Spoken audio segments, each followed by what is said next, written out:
ಅವಾಗ ಒಂದು ಟೀಮ್ ಇತ್ತಲ್ಲ, ಎಲ್ಲ ಎಜುಕೇಟ್ ಮಾಡೋದಕ್ಕೆ ಒಂದು ಟೀಮ್ ಮಾಡಿದ್ರಲ್ಲ, ಅವರೆಲ್ಲ ಕಮ್ಯುನಿಟಿ ಮೊಬೈಲೈಸೇಷನ್ ವಾರ್ಡ್ಗಳ ಅಪ್ಲಿಕೇಶನ್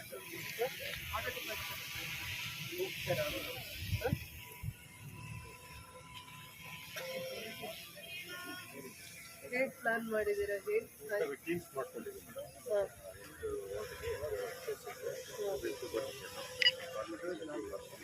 ಅವಾರ್ಡ್ ಕಂಪ್ಲೀಟ್ ಎಲ್ಲ ಏನಾಗುತ್ತೆ ಬೆಳಿಗ್ಗೆ ಸಂಜೆ ಹೊತ್ತು ಮಾಡ್ತಾರೆ. ಅವಾರ್ಡ್ ವ್ಯಾಪ್ತಿಯಲ್ಲಿ ಅವ್ರಿಗೆ ಪಾರಂಪರಿಕ ಎಲ್ಲ ಬ್ಲ್ಯಾಕ್ ಸ್ಪಾಟ್ಸ್ ಎಲ್ಲ ಕ್ಲಿಯರ್.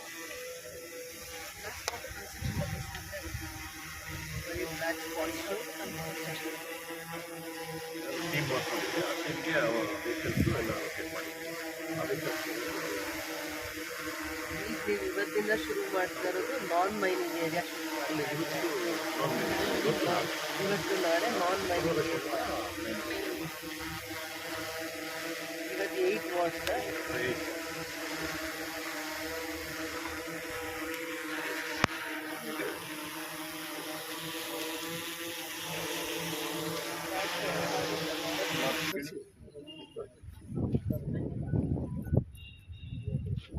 ಕರೆಸಿ ಅವ್ರನ್ನೆಲ್ಲ 1 ನಿಮಿಷ ಕರೆಸಿ ಎಲ್ಲ ಬನ್ನಿ.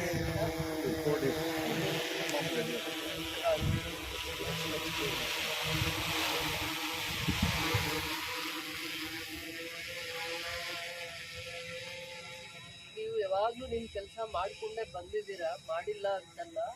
ಆದರೂ ಕೂಡ ಒಂದು ಜಿಲ್ಲಾ ಹಂತದಲ್ಲಿ ಒಂದು ಕ್ಲೀನಿಂಗ್ಗೆ ಅಂತ ಒಂದು ಸ್ಪೆಷಲ್ ಡ್ರೈವ್ ಡಿಸ್ಟ್ರಿಕ್ಟ್ ಹಂತದಲ್ಲೂ ಎಲ್ಲ ತಾಲೂಕು ಹಂತದಲ್ಲೂ ಆರ್ಗನೈಸ್ ಮಾಡಿದ್ದಾರೆ. ಅದ್ರ ಉದ್ದೇಶ ಏನಂದರೆ, ಎಲ್ಲೆಲ್ಲಿ ಬ್ಲ್ಯಾಕ್ ಸ್ಪಾಟ್ಸ್ ಇದ್ದಾವೆ, ನೀವು ರೆಗ್ಯುಲರ್ ಕ್ಲೀನಿಂಗ್ ಮಾಡೋ ಜೊತೆಯಲ್ಲಿ ಹಬ್ಬ ಬರುವಂಥ ದಿನಗಳಲ್ಲಿ ಬ್ಲ್ಯಾಕ್ ಸ್ಪಾಟ್ಸ್ ಇರುವಂಥದ್ರಲ್ಲಿ ಕನ್ಸ್ಟ್ರಕ್ಷನ್ ಡೆಬ್ರಿಸ್ ತೆಗೆಸುವಂಥದ್ದು, ಡ್ರೈ ವೇಸ್ಟು, ಲೆಗೆಸಿ ವೇಸ್ಟು, ಇವನ್ನೆಲ್ಲನೂ ಒಂದು ಕಾನ್ಸಂಟ್ರೇಟ್ ಮಾಡಬೇಕು ಅಂತಂದ್ಬಿಟ್ಟು ಒಂದು ಸ್ಪೆಷಲ್ ಡ್ರೈವ್ ಮಾಡ್ತಾ ಇರುವಂಥದ್ದು. ಅದನ್ನು ಕೋಲಾರ ಹಂತದಲ್ಲಿ GC ಅವರು ಇನಿಷಿಯೇಟಿವ್ ತೊಗೊಂಡಿದ್ದಾರೆ. ತಾಲೂಕು ಹಂತದಲ್ಲಿ ಆ ಭಾಗದ ನಗರಸಭೆ ಕಮಿಷನರು ಮತ್ತು ಹೆಲ್ತ್ ಇನ್ಸ್ಪೆಕ್ಟರ್ಸು ನೀವು ಎಲ್ಲ ಮಾಡಬೇಕಾಗತ್ತೆ. DC ಅವರಾಗಲಿ ನಾವಾಗಲಿ ಯಾವಾಗಾದರೂ ನಿಮ್ಮನ್ನು ಈ 4 days 5 days ಏನಿದೆ ಸ್ಪೆಷಲ್ ಡ್ರೈವ್, ನೀವೆಲ್ಲಿ ಕೆಲಸ ಮಾಡ್ತಾ ಇದ್ದೀರೋ ಅಲ್ಲಿ ಬಂದು ವಿಸಿಟ್ ಮಾಡೋವಂಥದ್ದು ನಮ್ಮ ಡ್ಯೂಟಿ ಆಗುತ್ತೆ. ನೀವು ಕೆಲಸ ಮಾಡ್ತಾ ಇರ್ತೀರ. ಸೊ ಇದು ಸ್ಪೆಷಲ್ ಡ್ರೈವಿಂದ ಎಲ್ಲ ಜನಕ್ಕೂ, KGF ಜನತೆಗೆ ಎಷ್ಟು ನಿಮ್ಮ ಜವಾಬ್ದಾರಿ ಏನಿದೆ, ನೀವು ಕ್ಲೀನಿಂಗ್ ಎಷ್ಟು ಇಂಪಾರ್ಟೆನ್ಸ್ ಕೊಡ್ತೀರಾ, ಅವರು ಯಾವ ರೀತಿ ನಿಮ್ಮ ಜೊತೆ ಸಹಕರಿಸಬೇಕು ಅನ್ನುವಂಥ ಒಂದು ಎಜುಕೇಟ್ ಮಾಡೋದಕ್ಕೆ ಇದೊಂದು ಸ್ಪೆಷಲ್ ಡ್ರೈವ್. ಆಮೇಲೆ ನಿಮ್ಮ ಜೊತೆ ಅವರು ವೇಸ್ಟ್ನ ಸೆಗ್ರಿಗೇಟ್ ಮಾಡುವಂಥವ್ರು ನಿಮ್ಮ ಜೊತೆ ಹೆಲ್ಪ್ ಮಾಡ್ತಾರೆ. ಇದೊಂದು ಸ್ಪೆಷಲ್ ಟೀಮ್ ಎಷ್ಟು ಇಂಟ್ರೆಸ್ಟ್ ತೊಗೊಂಡು ನೀವು ಕೆಲಸ ಮಾಡ್ತೀರಾ ಅನ್ನೋದು ಈ 5 daysಲ್ಲಿ ಗೊತ್ತಾಗುತ್ತೆ. 2 days ನಾನ್ ಮೈನಿಂಗ್ ಏರಿಯಾ ಮಾಡ್ತೀರಾ, ಅದಾದಮೇಲೆ 3 days ಮೈನಿಂಗ್ ಏರಿಯಾಸ್ ಮಾಡ್ತೀರಾ. ಫಸ್ಟ್ ಡೇ ಇವತ್ತು 8 ವಾರ್ಡ್ಸ್ನ ನೀವು ಮಾಡ್ತಾ ಇದ್ದೀರಾ. ಯಾವಾಗಲೂ ಕ್ಲೀನಿಂಗ್ ಮಾಡ್ತಾ ಇರ್ತೀರಾ, ಆದರೆ ಇನ್ನು ಸ್ವಲ್ಪ ಜವಾಬ್ದಾರಿಯಿಂದ, ಕಂಪ್ಲೇಂಟ್ಸ್ ಇಲ್ಲದೆ, ನಗರಸಭೆಗೆ ಯಾವುದು ಕಂಪ್ಲೇಂಟ್ಸ್ ಇಲ್ಲದೆ ನಿಮ್ಮ ಜವಾಬ್ದಾರಿನ ನೀವು ಶಿಸ್ತಾಗಿ ಮಾಡಿ. ಅದ್ರ ಮೇಲೆ ಬರೋವಂಥ ಪ್ರೆಷರ್ನ ಆಫೀಸರ್ಸು, ಕಮಿಷನರ್ ಏನಿದ್ದಾರೆ ನೋಡ್ತಾರೆ. ಅದಕ್ಕೆ ಮೇಲೇನೂ ನಿಮ್ಮ ಪ್ರಾಬ್ಲಮ್ಸ್ ಏನಾದರೂ ಇದ್ದರೆ ನಾವು ಖಂಡಿತ ಅಡ್ರೆಸ್ ಮಾಡ್ತೀವಿ. ಅರ್ಥ ಮಾಡಿಕೊಂಡು ನೀವು ನಮ್ಮ ಗಮನಕ್ಕೆ ತನ್ನಿ. ನೀವು ಕೆಲಸ ಮಾಡೋದೇ ಇಲ್ಲ ಅಂತಲ್ಲ, ಕೆಲಸ 100 ಜನ ಚೆನ್ನಾಗಿ ಮಾಡಿ ಒಂದು 5 ಜನ 10 ಜನ ನಿಮ್ಮಲ್ಲಿ ಏನೋ ಒಂದು ತಪ್ಪು ಮಾಡೋದ್ರಿಂದ ನಿಮಗೂ ಆ ಪನಿಷ್ಮೆಂಟ್ ಆಗ್ತಾ ಇದೆ. ಮುಂದೆ ಅದು ಆಗದೆ ಇರೋಂಗೆ ನಾನು ಜವಾಬ್ದಾರಿ ತಗೋತೀನಿ. ನಿಮ್ಮ ಇಶ್ಯೂಸ್ ಏನೇನಿದೆ, ನಿಮಗೇನೇನು ಇಶ್ಯೂಸ್ ಇದ್ದಾವೆ ಅದ್ರ ಬಗ್ಗೆನೂ ನಾವು ಕುತ್ಕೊಂಡು ನಿಮಗೆ ಸಮಯ ಕೊಡ್ತೀವಿ, ಕಾಲಾವಕಾಶ ಕೊಡ್ತೀವಿ. ನಿಮ್ಮ ಪ್ರಾಬ್ಲಮ್ಸ್ನ ನಾವು ಹತ್ತಿರದಿಂದ ನಿಂತು ನಿಮ್ಮ ಪ್ರಾಬ್ಲಮ್ಸ್ನ ಸಾಲ್ವ್ ಮಾಡ್ತೀವಿ. ಈಗ ನೀವು ಸ್ಪೆಷಲ್ ಡ್ರೈವ್ ಇಡೀ ಜಿಲ್ಲೆಯಲ್ಲಿ KGF ಕೂಡ ಮಾದರಿಯಾಗಿ ಮಾಡಿದ್ದಾರೆ ಅನ್ನುವಂಥದ್ದನ್ನು ನೀವು ಆ ಗೌರವನ ತಂದು ಕೊಡಬೇಕು. ನಮ್ಮ ತಾಲೂಕಿಗೆ, KGF ತಾಲೂಕಿಗೆ ಅಷ್ಟು ಚೆನ್ನಾಗಿ ಮಾಡಿದ್ದಾರೆ. ಯಾರು ನೋಡಿದ್ರು ಆ ರಿಪೋರ್ಟ್ ಕೊಡಬೇಕು, ಎಷ್ಟು ನೀಟಾಗಿ ಮಾಡಿದ್ದಾರೆ, ಕಸ ಹಾಕಬೇಡಿ ಅಂತ ಪಬ್ಲಿಕ್ ಅವ್ರನ್ನ ಬೈಬೇಕು. ನಿನ್ನೆ ತಾನೇ ಕ್ಲೀನಿಂಗ್ ಮಾಡಿದ್ದಾರೆ, ಮತ್ತೆ ನೀವು ಇಲ್ಲಿ ಕಸ ಹಾಕ್ತಾ ಇದ್ದೀರಾ ಅಂತ ಪಬ್ಲಿಕ್ಗೆ ಎದ್ದು ಅವ್ರಿಗೆ ಬುದ್ಧಿ ಹೇಳೋಷ್ಟು ನೀವು ಇದರಲ್ಲಿ ಕೆಲಸ ಮಾಡಬೇಕಾಗತ್ತೆ. ಅರ್ಥ ಆಯ್ತಾ?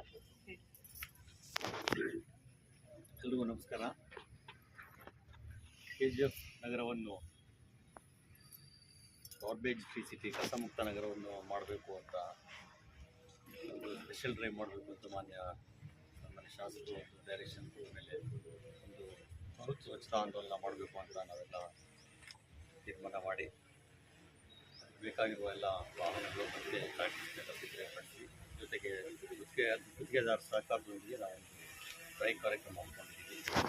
ಏನು ಇವತ್ತು ಮತ್ತು ನಾಳೆ ಮೈನಿಂಗ್ ಏರಿಯಾ ಮಾಡಿ ಆಮೇಲೆ ಶುಕ್ರವಾರ ಶನಿವಾರ ಮೈನಿಂಗ್ ಏರಿಯಾಗಳನ್ನು ಎಲ್ಲ ಹಳೆಯ ಪಾರಂಪರಿಕ ಕೃಷಿ ಆಗ್ಬೋದು ಕಟ್ಟಡ ಆಗ್ಬೋದು ಎಲ್ಲ ವ್ಯವಸ್ಥೆ ಮಾಡಿ ಲ್ಯಾಂಡ್ ವ್ಯವಸ್ಥೆ ಆಗುತ್ತೆ.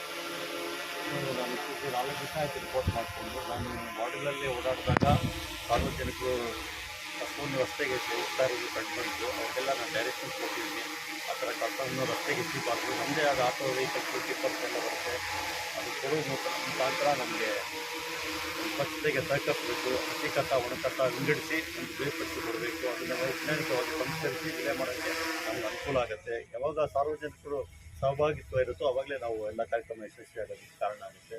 ಅದ್ರ ಜೊತೆಗೆ ಈಗ ನಾವು ಏನು ಕೋಲಾರಮ್ಮ ಸ್ವಚ್ಛತಾ ಕಾರ್ಯಪಡೆ ರಚನೆ ಮಾಡಿದ್ದೀವಿ, ಅದನ್ನು ಪ್ರತಿನಿತ್ಯ ನಾವು ಹೋಟೆಲ್ಸು ಮತ್ತು ಅಂಗಡಿ ಮುಂಗಟ್ಟುಗಳೆಲ್ಲ ದಾಳಿ ಮಾಡಿ ಪ್ಲಾಸ್ಟಿಕ್ ಬಳಕೆ ಮಾಡ್ತಾಯಿದ್ರೆ ಅವ್ರಿಗೆ ಫೈನ್ ಆಗೋದಾಗಲಿ, ಲೈಸೆನ್ಸ್ ರದ್ದು ಮಾಡೋಂಥದ್ದಾಗಲಿ ಒಂದು ಕ್ರಮ ತೊಗೊಳ್ಳೋಕ್ಕೆಲ್ಲ ನಾವು ಕಠಿಣ ಸೂಚನೆ ಕೊಟ್ಟಿದ್ದೀವಿ. ಎಲ್ಲ ಸನ್ಮಾನ್ಯ ಶಾಸಕರು ಹಾಗೂ ಜನಪ್ರತಿನಿಧಿ ಎಲ್ಲ ಸಹಕಾರದೊಂದಿಗೆ ಒಂದು ಸ್ವಚ್ಛ ಸುಂದರ ನಗರವನ್ನು ಮಾಡೋದಕ್ಕೆ ನಾವು ಒಂದೆಲ್ಲ ಪಣ ತೊಟ್ಟಿದ್ವಿ. ಅದ್ರ ಪ್ರಕಾರ ನಾವು ಕ್ರಮ ವಹಿಸ್ತೀವಿ ಅಂತ ಈ ಸಂದರ್ಭದಲ್ಲಿ ಹೇಳ್ತಾ ಇದ್ದೀವಿ. ಸರ್, ಬ್ಲಾಕ್ ಸ್ಪಾಟ್ಸ್ ಅಲ್ಲಿ ಆಲ್ರೆಡಿ ಕ್ಲೀನ್ ಮಾಡಿದ್ರು ಮತ್ತೆ ತಂದು ಹಾಕ್ತಾ ಇರೋದು. ಅದಕ್ಕೆ ಈಗ ನಮ್ಮ ಕೋಲಾರಮ್ಮ ಸ್ವಚ್ಛತಾ ಪಡೆ ಕಾರ್ಯ ರಚನೆ ಮಾಡಿದೀವಲ್ಲ, ಅದನ್ನ ಇವಾಗ ವಾರ್ಡ್ ವೈಸ್ ಎಲ್ಲ ಪ್ರಯಾಣ ಮಾಡೋದಕ್ಕೆ ನಾವು ಡೈರೆಕ್ಷನ್ ಕ್ಲೀನ್ ಕೊಟ್ಟಿದ್ದೀವಿ. ಮಾಡಿ ಹೋಗುವಂತ ಜಾಗದಲ್ಲಿ ಮತ್ತೆ ಅವ್ರು ಹಾಕೋವಾಗ ಒಂದ್ ವೆಹಿಕಲ್ಸ್ ಇದಾವೆ, ಒಂದ್ ವೆಹಿಕಲ್ ಟೀಮ್ ಇದೆ. ಆ ಟೀಮು ಎಲ್ಲಾ ಕಡೆ ವಿಸಿಟ್ ಮಾಡ್ತಾ ಇರ್ತಾರೆ. ಅವಾಗ ಅವರು ಫೈನ್ ಹಾಕೋದು, ಎಜುಕೇಟ್ ಮಾಡೋದು, ಫಸ್ಟ್ ಎಜುಕೇಟ್ ಮಾಡ್ಬೇಕು. ಫೈನ್ ಹಾಕ್ತಿವಿ, ಆಮೇಲೆ ಎಫ್ಐಆರ್ ಕೂಡ ಮಾಡ್ತೀವಿ. ಅಂತ ಡೈರೆಕ್ಷನ್ ಕೊಟ್ಟಿದ್ದಾರೆ. ಒಂದೆರಡು ಮಾಡಿದ್ರೆ ಆಟೋಮೆಟಿಕ್ ಖಂಡಿತ ಅದನ್ನ ಮಾಡ್ತೀವಿ, ಇಂಪ್ಲಿಮೆಂಟ್ ಮಾಡ್ತೀವಿ. KGF ನಗರನ ಸ್ವಚ್ಛತೆ ಕಾಪಾಡ್ಕೊಳ್ಳೋದ್ರಲ್ಲಿ ನಾವ್ ಎಷ್ಟು ಪ್ರಯತ್ನ ಮಾಡ್ತೀವಿ, ನಾವ್ ಅದ್ರಲ್ಲಿ ವಿಫಲ ಆಗ್ಬಾರ್ದು. ಬರುವಂತ ದಿನಗಳಲ್ಲಿ KGF ನಗರ ಬಹಳ ದೊಡ್ಡ ಮಟ್ಟಕ್ಕೆ ಬೆಳೆಯುತ್ತೆ. ನಗರ ಬಹಳ ಕ್ಲೀನ್ ಆಗಿರ್ಬೇಕು. ಕ್ಲೀನ್ ಆಗಿದೆ, KGF ಸಿಟಿ ತುಂಬಾ ಕ್ಲೀನ್ ಆಗಿದೆ, ಗ್ರೀನರಿ ಇದೆ ಅನ್ನೋಂತ ಒಂದು ಒಳ್ಳೆ ಅಭಿಪ್ರಾಯ ಎಲ್ಲಾರ್ಗೂ ಬರ್ಬೇಕು. KGF ಜನಕ್ಕೆ ಅಲ್ಲ, ನಾಳೆ ಬರುವಂತ ಇಲ್ಲಿ ಯಾರೇ ಒಬ್ರು ವ್ಯಾಪಾರ ದೃಷ್ಟಿಯಿಂದ, ಇಂಡಸ್ಟ್ರೀಸ್ ದೃಷ್ಟಿಯಿಂದ, ಉದ್ಯೋಗ ದೃಷ್ಟಿಯಿಂದ ಯಾರೇ ಬಂದ್ರು KGF ಎಲ್ಲಾ ಸೇಫ್ಟಿ ಮೆಜರ್ಸು ಫಾಲೋ ಮಾಡಿದ್ದಾರೆ. ಕ್ಲೀನ್ ಆಗಿದೆ ಸಿಟಿ, ಇದು ಯೋಗ್ಯವಾಗಿದೆ ಸಿಟಿ ಅನ್ನುವಂಥದ್ದನ್ನ ನಾವು ಅದನ್ನ ಸಂಕಲ್ಪ ಮಾಡಿದಾಗ ಮಾತ್ರ ಇದು ಅದಕ್ಕೆ ಒಂದು ಫಲ ಸಿಗುತ್ತೆ. ಅದಾದ್ಮೇಲೆ ಪಬ್ಲಿಕ್ ಅವೇರ್ನೆಸ್ ತುಂಬಾ ಮುಖ್ಯ ಆಗಿದೆ. ಪ್ಲಾಸ್ಟಿಕ್ ತುಂಬಾ ಜನ ಎಸಿತಾರೆ ಅಂತ ಕಂಪ್ಲೇಂಟ್ಸ್ ಹೇಳ್ತಾನೆ ಇದ್ದಾರೆ ಆಗಿಂದಾಗ. ಇವರೆಲ್ಲ ಕ್ಲೀನ್ ಮಾಡಿ ಆದ್ಮೇಲೇನು ಅವ್ರೆಲ್ಲಂದ್ರೆ ಅಲ್ಲಿ ಎಸ್ದೋಗುವಂಥದಕ್ಕೆ ಅವೇರ್ನೆಸ್ ಟೀಮ್ ಒಂದಿದೆ, ಅದನ್ನ ಇನ್ ಸ್ವಲ್ಪ ಚೆನ್ನಾಗಿ ಎಜುಕೇಟ್ ಮಾಡುವಂತ ಪ್ರಯತ್ನ ಮಾಡಿ. ಏನ್ ಈಗಾಗಲೇ ಅವ್ರು ಬಂದು 2-3 ಮಂತ್ಸ್ ಆಗಿದೆ, ಅವ್ರ ಅವೇರ್ನೆಸ್ ಕೊಡ್ತಾ ಇವರಿಗೆ ಬರ್ಡನ್ ಕಡಿಮೆ ಆಗ್ಬೇಕಾಗಿತ್ತು. ಅದು ಬರ್ಡನ್ ಜಾಸ್ತಿ ಆಗ್ತಾ ಇದೆ ಅಂದ್ರೆ ಅಲ್ಲಿ ಅವ್ರ ಇನ್ಎಫಿಷಿಯನ್ಸಿ ತೋರಿಸ್ತಾ ಇದೆ. ಅದನ್ನ ಇನ್ ಸ್ವಲ್ಪ ಮೋಟಿವೇಟ್ ಮಾಡಿ, ಕೆಲವೊಂದು ಟೀಮ್ ಇದೆ, ಆ ಟೀಮ್ ನ ಎಜುಕೇಟ್ ಮಾಡೋದಕ್ಕೆ 2-3 ಮಂತ್ಸ್ ಇಂದ DC ಅವ್ರ ಡೈರೆಕ್ಷನ್ಸ್ ತಗೊಂಡು ಮನೆಗೂ ಹೋಗಿ ಕಸ ಕೊಡೋವಾಗ ಕಸನೂ ತಗೊಂಡು ಎಜುಕೇಟ್ ಮಾಡಬೇಕು ಅನ್ನುವಂತ ಒಂದು ಟೀಮ್ ವರ್ಕ್ ಮಾಡಕ್ ಹೇಳಿದ್ದಾರೆ.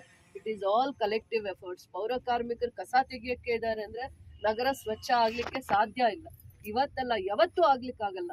ನಮ್ಮ ಪೌರ ಕಾರ್ಮಿಕರು ಬಹಳ ಬೆಳಗ್ಗೆ 5 ಗಂಟೆಗೆ 4 ಗಂಟೆಗೆ ಎದ್ದು ನಗರನ ಶುದ್ಧವಾಗಿರೋದಕ್ಕೆ ಅವ್ರಿಷ್ಟು ಪರಿಶ್ರಮ ಹಾಕುವಾಗ ನಂದು ಒಂದು ಕಾಂಟ್ರಿಬ್ಯೂಷನ್ ಇರಬೇಕು ಅಂತ ಪ್ರತಿಯೊಬ್ಬರು KGF ಅಲ್ಲಿರುವಂತ ನಾಗರಿಕರು ಸ್ವಚ್ಛತೆ ಬಗ್ಗೆ ಪರಿಕಲ್ಪನೆ ಮಾಡಿದಾಗ, ಆಲೋಚನೆ ಮಾಡಿದಾಗ ಮಾತ್ರ ನಾವು ಸುಂದರವಾಗಿರೋ ನಗರನ ಯೋಚನೆ ಮಾಡ್ಲಿಕ್ಕೆ ಆಗುತ್ತೆ.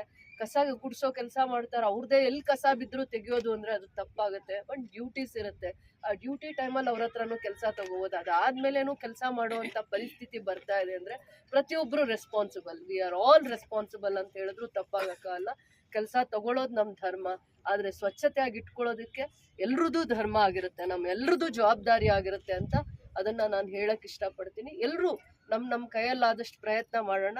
ನಗರನ ಬಹಳ ಸ್ವಚ್ಛವಾಗಿ ಇಟ್ಕೋಬೇಕಂದ್ರೆ, ಸೇಫ್ಟಿಯಾಗೂ ಇಟ್ಕೋಬೇಕಂದ್ರೆ ನಮ್ಮೆಲ್ಲರದು ಜವಾಬ್ದಾರಿ ಆಗ್ಬೇಕು, ಆದ್ಯತೆ ಆಗ್ಬೇಕು.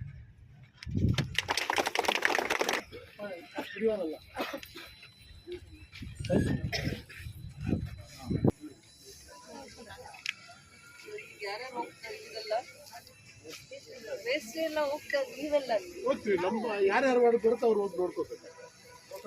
ಹೋಗ್ತೀರಾ ಹೋಗಲ್ಲ? ಮೇಡಮ್ சொல்லிட்டுறாங்க எந்த வார்ಡ್ நம்பர் இருக்குதோ அந்த வார்ಡ್ கவுன்சிலர் போய் வேலை பண்ணலாம். ಹೋಗ್ತೀರಾ ಹೋಗಲ್ಲ? ನಿನ್ನೆ ಫೋಟೋನಾ? ಇಲ್ಲ ಮೇಡಮ್, ಹೋಗ್ಬೇಕು ಮೇಡಮ್. ಎಲ್ಲ ವಾರ್ಡ್ಸ್ ಚೆನ್ನಾಗಿರ್ಬೇಕಂದ್ರೆ ನೀವು ಹೋಗ್ಬೇಕು. ಕರ್ತಿರೋದಲ್ಲ ನಾ ಇನ್ನೂ ಕೊಂಚ ಬ್ರಾಡ್ ಆಗಿಲ್ಲ, ಇನ್ನೂ ಕೊಂಚ ಅಗಲ ಮಾಡಿರ್ತಾರೆ. ಅವ್ರು ವಾರ್ಡ್ ಅಂದ್ರೆ ಅದು ಸ್ವಾರ್ಥ ಆಗತ್ತೆ. ಎಲ್ಲ ವಾರ್ಡ್ ನಗರ ಚೆನ್ನಾಗಿರ್ಲಿ ಎಲ್ಲ ಅಂದ್ರೆ ಸೇರಿ ಎಲ್ಲ ವಾರ್ಡ್ ಸೇರಿ ಮಾಡೋದು. ನೀವು ಮಧ್ಯ ಹೋಗ್ಬಿಟ್ಟು ಬನ್ನಿ, ಗೊತ್ತಾಗುತ್ತೆ. ಬರ್ತಾರೆ ನಿಮ್ಮನ್ನೆಲ್ಲ ಮೋಟಿವೇಟ್ ಮಾಡೋದಕ್ಕೆ, ಇವರೆಲ್ಲ ಬರ್ತಾರೆ, ನಿಮ್ಮನ್ನ ಮಾತಾಡ್ಸ್ಕೊಂಡು ಹೋಗ್ತಾರಲ್ಲ. ಇಟ್ಕೊಳ್ಳಿ, ಆಯ್ತು ಬನ್ನಿ. ಹಾಗಾದ್ರೆ ಸರ್ ಕಮಿಷನರ್ ಸರ್ ಫೋಟೋಸ್ ಬಂದ್ರೆ ನನ್ ಜೊತೆ ಬರ್ಬೇಡಿ. 4 ದಿನ ಇವ್ರ ಜೊತೆ ಹೋಗಿ ಕೆಲಸ ಮಾಡ್ತೀನಿ ಅಂದ್ರೆ ಬಂದ್ಬಿಡಿ ನನ್ನ ಹಿಂದೆ. ಸರ್ ಮೇಡಮ್ ಇದು ಹೋಗಿ ಬಮ್ಮ ಈ ಕಡೆ ಹೋಗ್ಬಿಟ್ಟು ಬನ್ನಿ.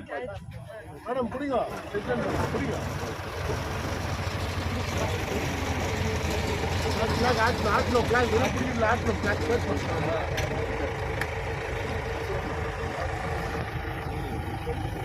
ಬರ್ತಾರೆ ನಿಮ್ ಜೊತೆ ಎಲ್ಲ, ಇವರು ನಿಮ್ ಜೊತೆ ನಿಂತ್ಕೊಂತಾರೆ, ಎಲ್ಲರೂ ಬರ್ತಾರೆ, ಎಲ್ಲ ಕ್ಲೀನ್ ಮಾಡ್ಕೊಂಡು ಬರ್ತಾರೆ. 5-5 ಜನ ನಿಮ್ ಜೊತೆ ಇರ್ತಾರೆ.